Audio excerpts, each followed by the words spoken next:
Si tu regardes cette vidéo sur ton smartphone, tu verras que mon image occupe l'entièreté de ton écran.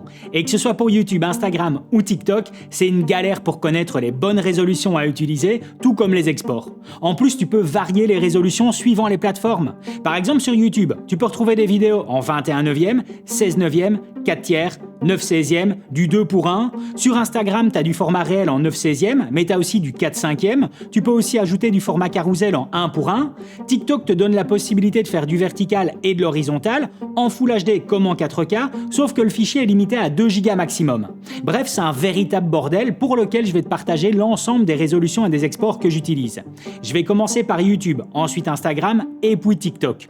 Concernant Facebook, en fait, lui, il faut le voir un peu comme la poubelle des réseaux. Dis-toi que ça mange un peu de tout et que si tu adaptes les exemples de Instagram et TikTok, ça fonctionnera très bien. C'est aussi à mentionner que tout ce que je te partage ici est rendu possible grâce à Motion VFX qui sponsorise cette vidéo.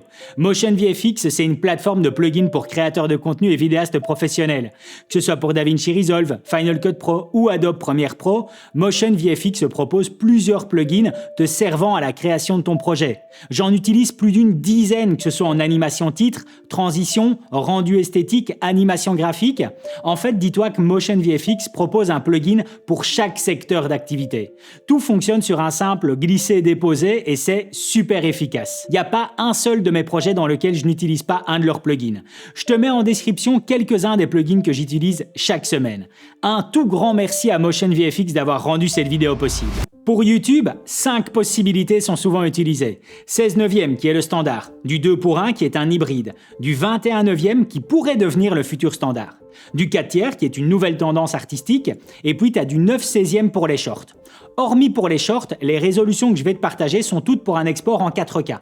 Pour le 16/9, il s'agit d'une résolution de 3840 par 2160 et clairement c'est une résolution pour laquelle je ne vois plus vraiment d'utilité. Même si c'est le standard, elle n'est pas assez hybride à l'heure actuelle pour du contenu horizontal sur YouTube. Même si YouTube se consomme de plus en plus sur la TV, cela reste à majorité du smartphone et les 16/9 sur du smartphone laissent quand même 2 belles bandes noires sur le côté. Perso, j'aurais plus tendance à te recommander le ratio 2:1 qui lui est un hybride parfait. Tu vas limiter les bandes noires sur les côtés d'un smartphone et il n'y aura que des petites bandes noires sur le dessus et dessous de la TV. Il s'agit d'une résolution de 3840 par 1920. Ensuite, on retrouve le 21/9 qui pourrait devenir sur du court terme un nouveau standard. Il offre une meilleure expérience de visionnage sur smartphone car il occupe l'entièreté de l'écran, comme cette vidéo que tu regardes. Il s'agit d'une résolution de 3840 par 1772.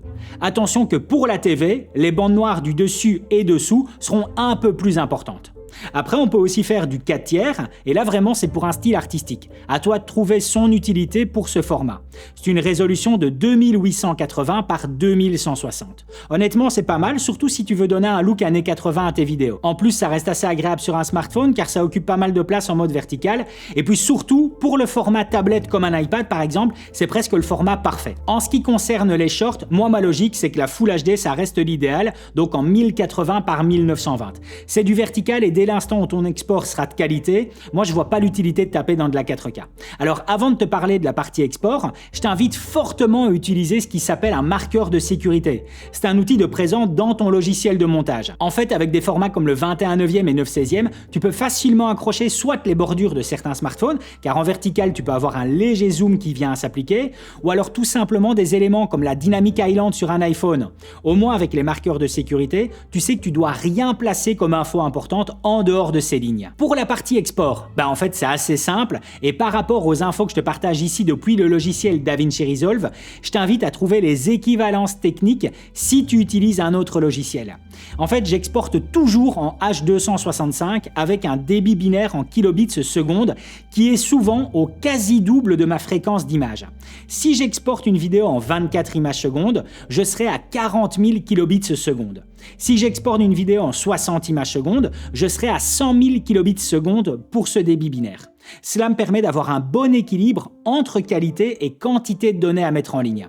Je force aussi toujours le rendu de qualité au maximum, tout comme le dématrissage. Et ça, là, ce que je te partage, en fait, c'est universel à l'ensemble des contenus que j'exporte sur les réseaux sociaux. Peu importe la résolution, ce que tu peux voir sur mes vidéos YouTube, Instagram ou TikTok est toujours avec ces réglages d'export. Maintenant, autour d'Instagram. Pour Instagram, tu as 3 grandes utilisations en vidéo, soit du 9/16e, classique, du 4/5e ou du 1:1.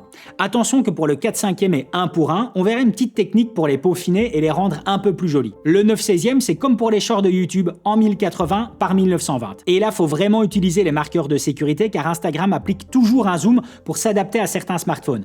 Et c'est normal. En fait, Instagram essaye d'adapter une vidéo en 9/16e sur du 9 par 21. Donc de nouveau, évite d'avoir des trucs hyper importants en bordure de cadre. Le 4/5e, c'est du 1080 par 1350 et le 1:1, c'est du 1080 par 1080. Donc toutes ces résolutions sont en Full HD, montées dans une timeline en Full HD, mais par contre, tout ce que j'aurais filmé l'a été en 4K. Ça me permet d'avoir une image bien détaillée et puis d'utiliser un peu de recadrage si besoin. Pour le 4/5e et 1:1, je t'ai parlé d'un petit détail pour les rendre plus jolis.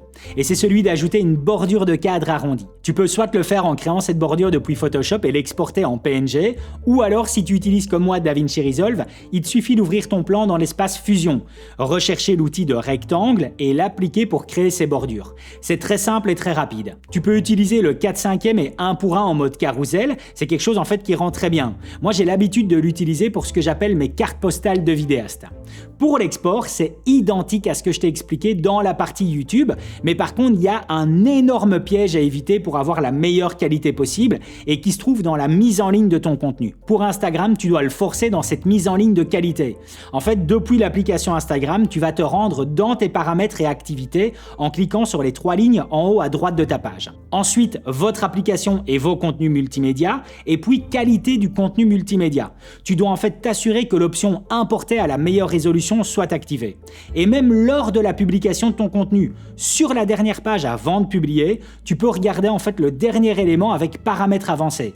Dedans se trouve l'option qualité de contenu multimédia qui doit aussi être activée. En fait, tu auras beau avoir la meilleure vidéo d'export du monde, si tu fais pas ça lors de ta mise en ligne, en fait le rendu il sera pourri et tu auras juste tes yeux pour pleurer. Pour TikTok, tu as la possibilité de mettre en ligne des vidéos en résolution 4K de maximum 10 minutes, mais par contre limité à une taille de fichier de 2 Go sur l'upload et tu peux aussi faire du vertical comme de l'horizontal.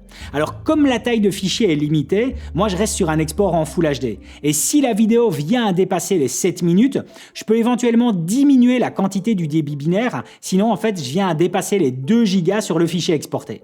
C'est du 9/16e, donc ça reste en 1080 par 1920, et si tu veux faire du format 4/5e ou 1:1 avec une bordure arrondie, en fait tu peux le faire, mais cela restera dans un montage en 1080 par 1920. Tu devras juste positionner ta vidéo de façon centrale et ajouter tes bordures rondes. Pour l'horizontal, ce sera la même logique mais en 1920 par 1080. Et comme Instagram, tu dois aussi faire attention à la mise en ligne. Sur la dernière page avant de publier se trouve l'option « Autoriser les téléversements de haute qualité ». Ça doit être activé, sinon le résultat sera pourri. Alors évidemment, tout ce que je viens de t'expliquer, c'est un peu comme le dicton « Tous les chemins mènent à Rome ». Tu peux avoir plein d'autres variantes qui te seront partagées par d'autres créateurs et qui vont aussi fonctionner. N'hésite pas à tester l'ensemble de ces réglages que j'utilise ici tous les jours et voir si ceux-ci te conviennent. Et si tu veux en savoir plus sur l'univers de la vidéo, je t'invite à me retrouver dans celle-ci pour en savoir plus. À tout de suite.